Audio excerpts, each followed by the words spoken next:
संपूर्ण इतिहास श्रृंखला के एपिसोड 31 में आप सभी का स्वागत है।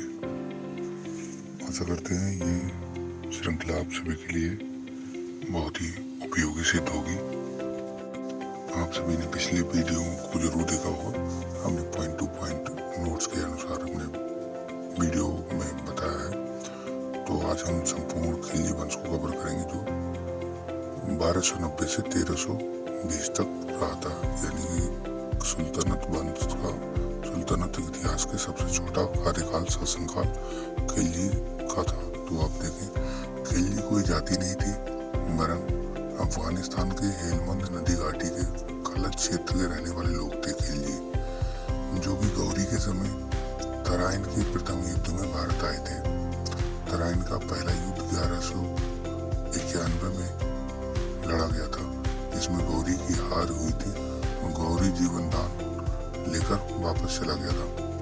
खिलजी वंश का संस्थापक जलालुद्दीन खिलजी, जिसने 1290 से 1296 तक शासन किया, ये एक बुजुर्ग 70 वर्षीय शासक था। ये पहले सुल्तान बनने से पहले गुलाम वंश में पश्चिम प्रांत का सेनापति होता था।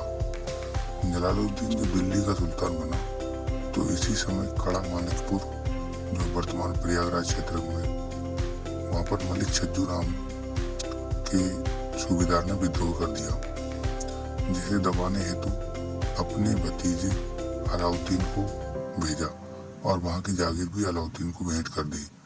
जलालुद्दीन खिलजी का दरबारी अमीर खुसरे, तूतिया हिंद और हसन देलवी थे, यानी अमीर खुसरो को तूतिया हिंद भी कहते थे। दोनों का नाम आपको याद रखना। जलालुद्दीन का दरबारी था अमीर खुसरो, जिसे तूतिया हिंद कहते थे, और हसन देलवी थे।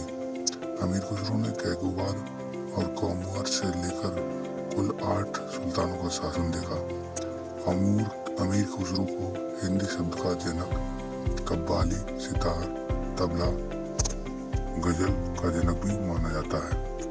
साथ ही अमीर खुसरो पहली का भी जनक था। अमीर खुसरो फारसी का ज्ञाता था। यह निजामुद्दीन औलिया का शिष्य था। निजामुद्दीन ने 7 सुल्तानों का शासन देखा, लेकिन किसी सुल्तान के दरबार में नहीं गए। अमीर खुसरो ने 8 सुल्तानों का शासन देखा था। अमीर खुसरो ने तुगलकनामा और तारीख फिरोजशाही, जो अमीर खुसरो की अंतिम रचना थी, इनकी भी रचना की। 1296 में जो जलालुद्दीन अपने भतीजे अलाउद्दीन को बधाई देने के लिए गले मिला, कड़ा मानिकपुर का विद्रोह दबाने के लिए, तो अलाउद्दीन ने अपने खंजर से अपने चाचा को मार डाला और अपनी चचेरी बहन से शादी कर ली। इसके बाद अलाउद्दीन 1296 से 1316 तक सुल्तान बना। अलाउद्दीन की उपाधियां अली गुरसार, बचपन का नाम सिकंदर ईसानी, अमीर उल मुद्दीन, भारत का समुद्रगुप्त, विश्व सुल्तान, युग का विजेता, और बर्नी ने जनता का चरवाहा कहा है। अलाउद्दीन का राज्याभिषेक बलबन के बनाए लाल महल में हुआ था। बलबन ने ही सीरी किले की शुरुआत की थी।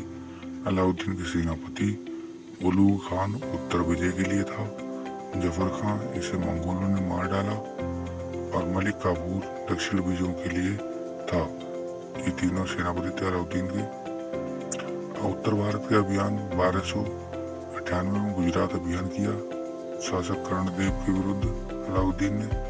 इसी समय नुसरत खान ने 1000 दीनार में मलिक काफूर को, जो एक किन्नर था, उससे खरीदा था। अतः मलिक काफूर को 1000 दीनारी भी कहा जा गया।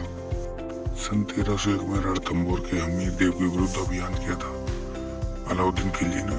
1303 में चित्तौड़गढ़, राणा रतन सिंह, जिनके सेनापति घोड़ा बादल नाम के 2 चाचा भतीजे दोनों सेनापति थे राणा रतन सिंह के। चित्तौड़गढ़ का नाम इसने खिजराबाद रखा था।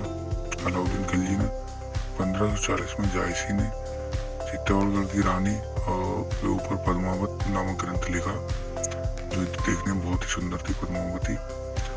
1305 में मालवा विजय की दक्षिण अभियान 1296 में जलालुद्दीन के समय देवगिरी जीता। उसके बाद मलिक काफूर ने 1309 में वारंगल के काकतीय चंद्रवंशी राजा को हराया। कोहिनूर हीरा लिया। काकतीय वंश से 40 सोने की ईंटें वार्षिक कर के रूप में लगाई। वारंगल के राजा पर। 1310 में होयसल को लूटा और 1311 में पांड्य शासकों के विरुद्ध अभियान किया। जीते हुए राज्यों पर खिराज नामक कर लगाया। अलाउद्दीन एक अय्याश शासक था क्योंकि इसने अपनी सगी चचेरी बहन को नहीं छोड़ा, अर्थात सगी चचेरी बहन से शादी की। लेकिन दूरदर्शी था वास्तव में। इसने बाजार नियंत्रण और मूल्य नियंत्रण प्रणाली अपनाई। स्थायी सेना सैनिक 4 लाख इसने रखे। नगद वेतन शुरू किया। एकता समाप्त कर दिया। एकता में जमीन दी जाती थी तो इसने एकता को समाप्त कर दिया। सैनिक हुलिया दगवाने की प्रथा और घोड़ा दागने की प्रथा शुरू की। मंडी गठन अधिकारी, जिसे सेनाएं मंडी कहा जाता है, उसकी नियुक्ति की। गुप्तचर व्यवस्था दुरुस्त की।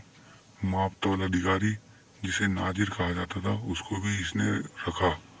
इसका नियंत्रण काफी कठोरता पूर्वक था, इसलिए एक दूरदर्शी और कुशल प्रशासक भी इसे कहते हैं।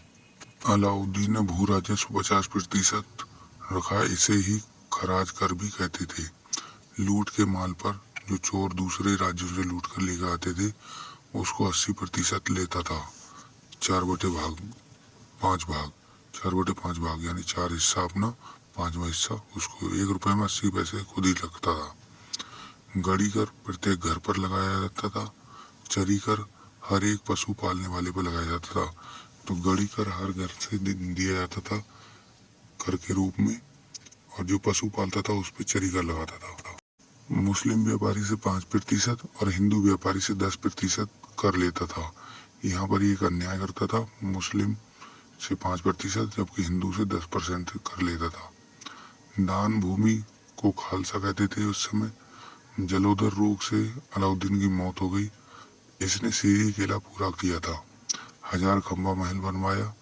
अलाई दरवाजा का निर्माण कराया और हौज खास जमैया खाना मस्जिद भी अलाउद्दीन खिलजी ने बनवाई थी। इटली से मार्को पोलो इसी के समय भारत आया था। अलाउद्दीन की मृत्यु के बाद 36 दिन तक मलिक काफूर सुल्तान बना। इसने ही रुद्रदेव काकतीय चंद्रवंशी राजा बांग्रंगल से कोहिनूर हीरा लिया था। मुबारक खिलजी ने धोखे से मलिक काफूर को मारकर गद्दी संभाली। 1316 से 1320 तक मुबारक खिलजी ने खुद को मौलवियों से खलीफा घोषित करवाया, यानी कि बोला मैं खुद खलीफा हूँ, कोई भी बगदाद का खलीफा नहीं, मैं इस सिंहासन पर बैठा हूँ तो मैं ही खलीफा हूँ। इसने सारा धन जो अलाउद्दीन ने इकट्ठा किया था उसको अमीरों में बांट दिया अपनी बाहुबली लूटने के लिए। इसने दक्षिण अभियान में कयाल क्षेत्र लूटा और भाबर क्षेत्र और वारंगल को भी लूटा। 1320 में खिलजी वंश का अंत हो गया। आपको ये श्रृंखला कैसी लगी? अगर आपको अच्छी लगी तो आप शेयर और सब्सक्राइब जरूर करें। धन्यवाद।